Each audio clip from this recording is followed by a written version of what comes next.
She quit her prominent job in film and has devoted her life to solar-powered toilets.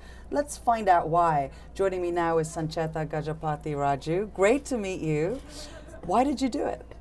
Well, life is full of strange surprises. I was doing what you're doing in a sense. I was on the other side in the media, living a wonderful life. But somehow at the end of every day, I really didn't feel that I had found my calling, and I was still in search of something else. I didn't know what that something else was at that time. There were many things I experimented with in my life. But it was when I was in Karnataka, in Gulbarga with my father, and he was making a film on agricultural interventions using technology. That's when I said, I don't want to work with my family business. I want to give it all up, and I'm going to set up my own not-for-profit and use technology at the heart of every solution. Tell us a little bit about the technology and the solar-powered toilets, and how transformative has it been? The problems that we talk about today are the same problems that we've talked about for the last 50 years. So obviously somewhere something that we're doing isn't working on the ground. And I spent initially around 6-8 months in the villages to understand what the problems were firsthand.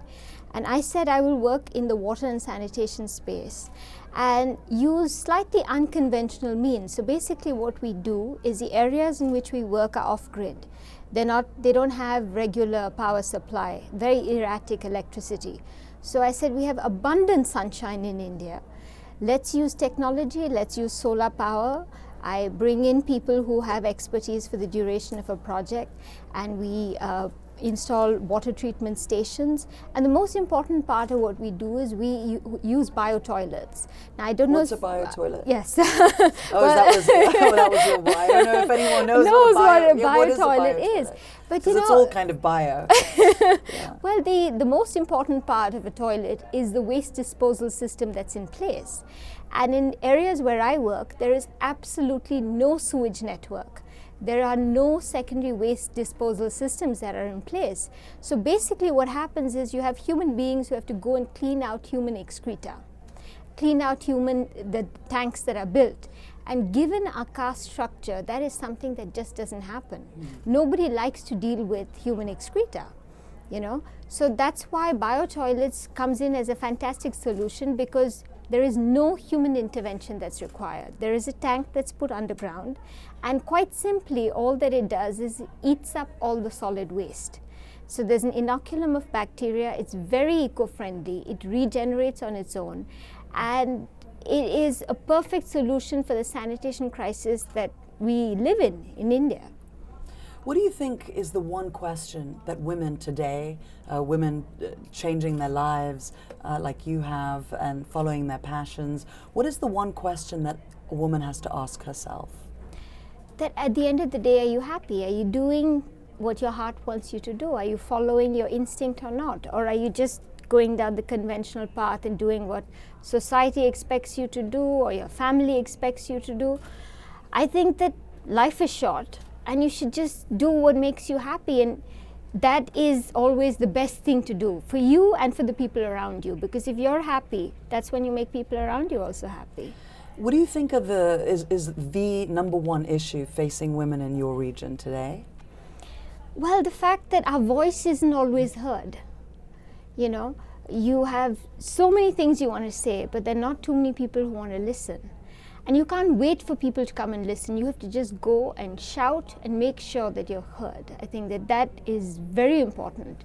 And that's the reason why I chose water and sanitation, because, I think that is the first obstacle a woman faces when she's going out into the world. When you don't have access to a toilet, then you hesitate to leave home. You drop out of school when you get your periods. As a girl, you end up going and fetching water when you should be in school. And I think that this is one of the most important challenges that women face in India, which is the lack of water and sanitation. The numbers say it all, right? We have 600 million Indians who defecate out in the open every day. We have more than 6,000 children who die of diarrheal diseases. There's no two ways of looking at it. And in all of this, what is the best advice that you've ever received?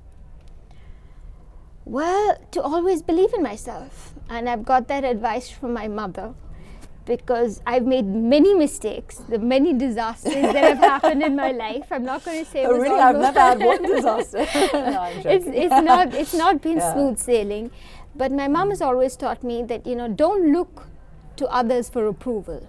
As long as you feel you're doing what's right and you're on your own path and you're happy with what you're doing, that's all that matters. You don't owe anybody any explanation in life. You don't need to seek anybody's approval. As long as you approve, that's all that matters. I love that. Sanchaita Raju, thank you so much. Thank you.